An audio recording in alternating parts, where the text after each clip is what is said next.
I was born 17 years ago.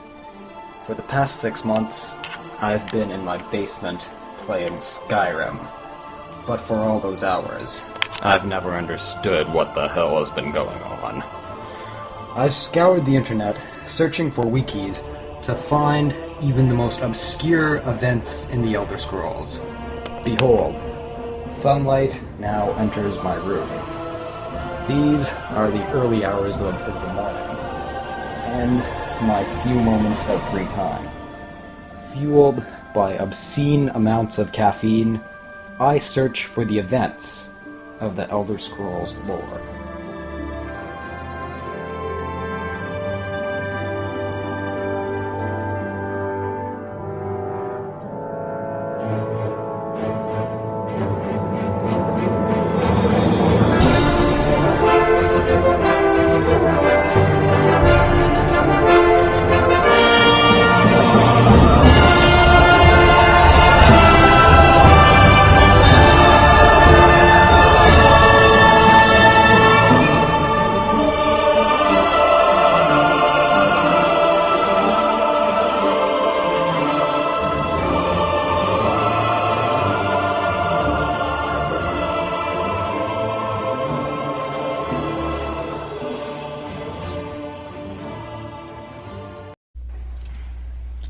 The continent of Akavir is also known as Dragonland.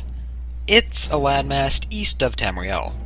Both Akavir and Tamriel have a pretty bad history towards one another, with Akavir having invaded Tamriel several times over the years, and Tamriel has invaded Akavir at least once. No more, so elves, have ever lived in Akavir. Men used to live there, but they were all eaten long ago by the vampiric serpent folk known as the Tzeki. One thing I should point out right away is that, well, we have very few sources for this, and I'm probably going to butcher every single name I pronounce. There are 4 major nations in Akavir, each with its own race.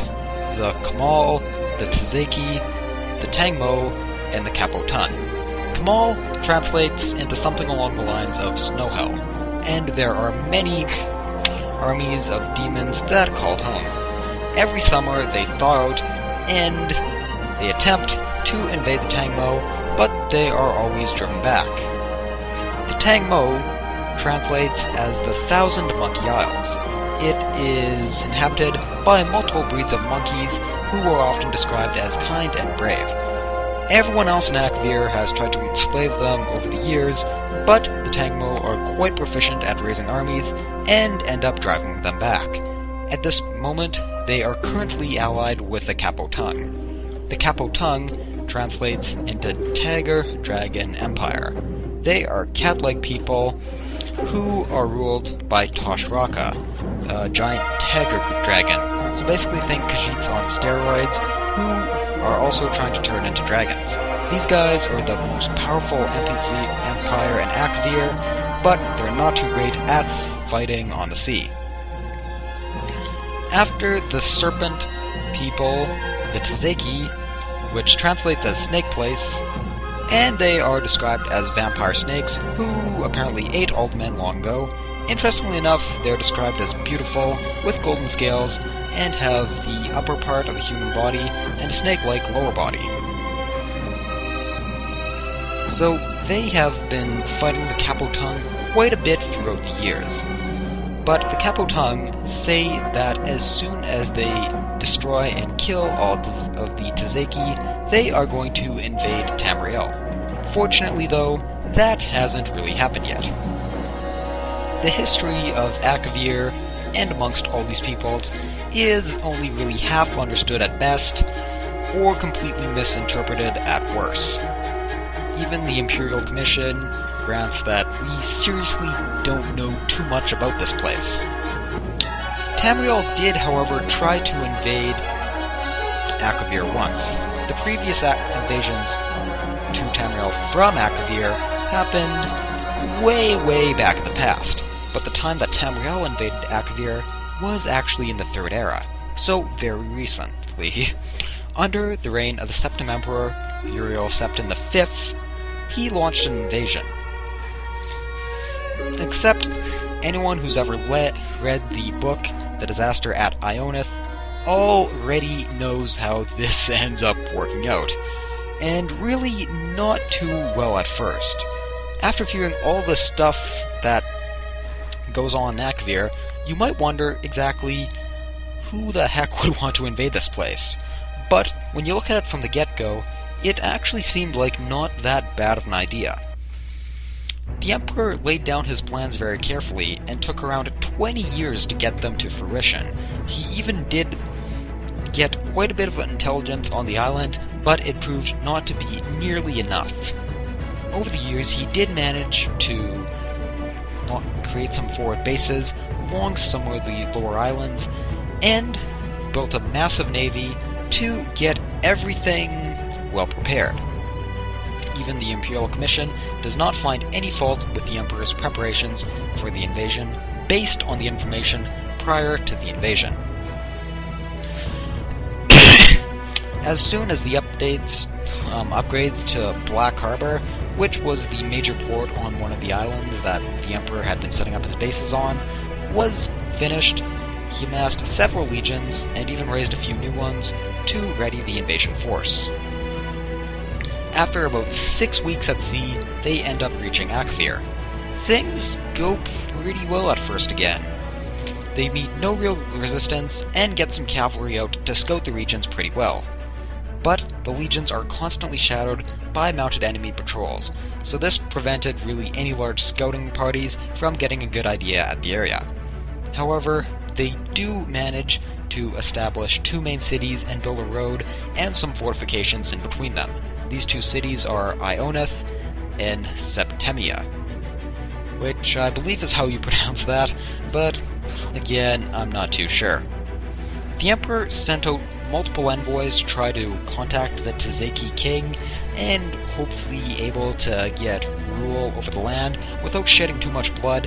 However, this has been one of the most criticized aspects over the years because a lot of people have argued that the TheLoopyAlchemist king was simply stalling for time and that this lost the legions valuable time.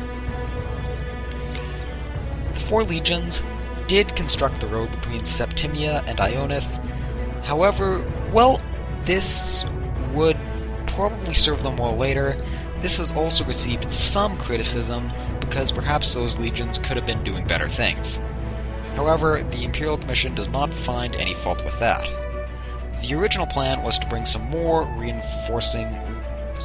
legions over to reinforce the first expeditionary force, but things are not going so well, and not too many reinforcements end up arriving.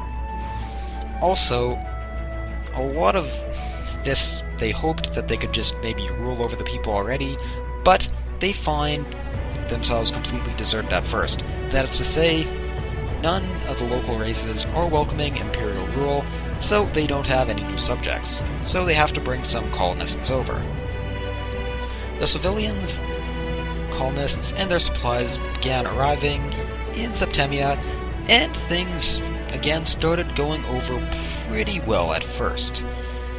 However, at this point, the Imperial Council was urging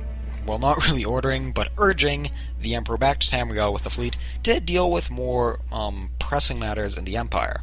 However, the Emperor decides to stay over at Akavir during the winter. This ends up being a stroke of luck, though, because while the fleet was returning back to those forward bases on the islands, there's a massive storm, and most of the fleet ends up sinking. So, at this point, they're not exactly undersupplied, but it's running pretty thin, so things aren't looking too good. But disaster isn't quite ready to explode up just yet. However, now we're getting into the final and the destruct phase and the destruction of the expeditionary force. The winter in Akavir was much more severe than anyone had expected. In fact, it's so severe, it's led multiple people to think that maybe the TheLoopyAlchemist mages actually have control over the weather and all matter of other neat powers. The TheLoopyAlchemist army manages to actually capture several forts and the blizzards in general just make communication very, very inefficient. So now the battle mages are the only people really keeping communication going. However, things appear to get a little better. At first, on the 5th of the sun's dawn, a large entourage of Tzeki arrive at Ionith, and they claim to bring a peace offering from the Tzeki king. However, that night, these envoys murdered the guards at one of the city gates and left a massive party of Tzeki come into the city. The clear intention was to assassinate the emperor, but thankfully this was foiled due to the vigilance and the bravery of the troopers of the 10th Legion who were guarding the palace. Once the alarm had finally been raised, all the Tzeki were hunted down and killed to the last man. However, this was the end of negotiations between the Empire and the Tzeki. When spring comes around, things only get worse. Instead of the rains they had expected, it's a drought. So, yeah, these already thin supplies that they have are being stretched to the absolute limit. Also, due to even more bad weather, the fleets can't get in to resupply everyone and bring reinforcements. From this point, we don't really know what happened too well. The battle mages are still able to communicate with each other a bit, but it's extremely strained, so all we have to really go on is them and a few testimonials from the survivors. So at this point, things are getting absolutely desperate. Some of the mages back at Akavir report that their powers are being abnormally weak. So, even more, maybe the Tzeki have some really powerful magical powers that we don't know of. At this point, it looks like the Emperor might actually have to abandon his conquests in Akavir and pull out the Empire completely. However, they never get a chance to do that. What we do finally know that ends up happening is the Emperor actually marches out of Ionith, leaving only a small garrison of legionnaires behind to hold the city. He had learned that the Tzeki were massing their forces on the other side of a mountain range in the north, and he intended to smash them up before they could really get anything going together. So the Imperial forces cross the mountains and end up completely routing the Tzeki army and capturing its leader. However, the Emperor is soon forced to retreat, and the legions suffered heavily during their retreat back to Ionith. So now the Emperor and his forces find themselves besieged and completely cut off from the small garrison at Septemia, which is also besieged. At this point, it seems like the efforts of the few battle mages that were still alive were devoted entirely into creating water to keep the army alive, which is a skill that they don't exercise pretty much. The other fleet had arrived safely back at Black Harbor, the outpost base on an island that is not currently under siege. However, they still can't get back over to help these forces out because of the really bad weather. The Council's last contact with the Emperor was in early Frostfall. So at this point the Council is extremely worried and ordered the fleet to sail regardless of the risk. Despite the storms, the fleets actually managed to press through. However, at this point, things are already too late. The expeditionary force was forced to break out of Ionith and fall back to Septemia, where the fleet would meet them. The mages had worked this out, and this would hopefully work. However, that was the last contact ever with most of the expeditionary force. When the fleet arrived at Septemia, they found the small garrison under savage assault. With the reinforcements that come in with the fleet, they're able to throw back the enemy long enough to get everyone back onto the fleet and withdraw back to the safety of the forward bases that the Emperor had established earlier. The few survivors end up telling that the expeditionary force did actually manage to break out of Ionith. However, while they're marching over to Septemia, they are completely surrounded. However, they do manage to hold out for a bit. The Emperor and the 10th Legion do make a very heroic last stand and fight to the last man. Almost, because 2 legionnaires actually manage to slip away during the Tzeki's victory party. But, other than that, everyone is presumably killed or perhaps captured. However, based on the fact that the Tzeki are allegedly vampire snakes, it doesn't really seem like they would take prisoners.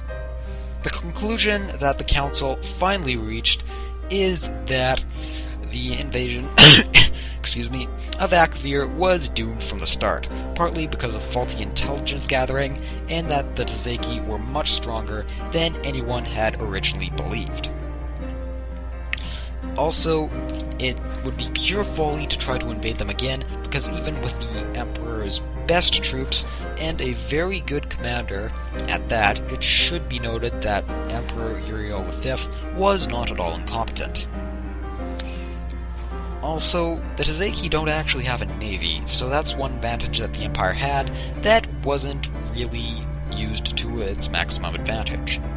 While the Council does conclude that there's no doubt one day the Empire should return to Akavir to exact severe retribution for what happened to the Emperor and the destruction of most of the expeditionary force, any time to do so in the Empire's current state, or even much of the foreseeable future, is just pure folly for the reasons previously relayed. So, at this point, really, no one has been to Akavir since, but there still are some Imperial forces on those forward bases, as far as we know. Also, no further attempt has been to communicate with any of the peoples on Akavir. That invasion that the Tiger people had been talking about is still up in the air, but it doesn't look like either side is going to win that war relatively soon, so hopefully Tamriel still does have a bit of breathing room. It's reported that the Neravine, or the hero of Morrowind, back in that title, actually did take an expedition to Akavir, but he or she has never been heard of since. Perhaps one day the Empire will actually return to this fabled land, and maybe even establish a province. But until then, it will always remain mysterious Akavir.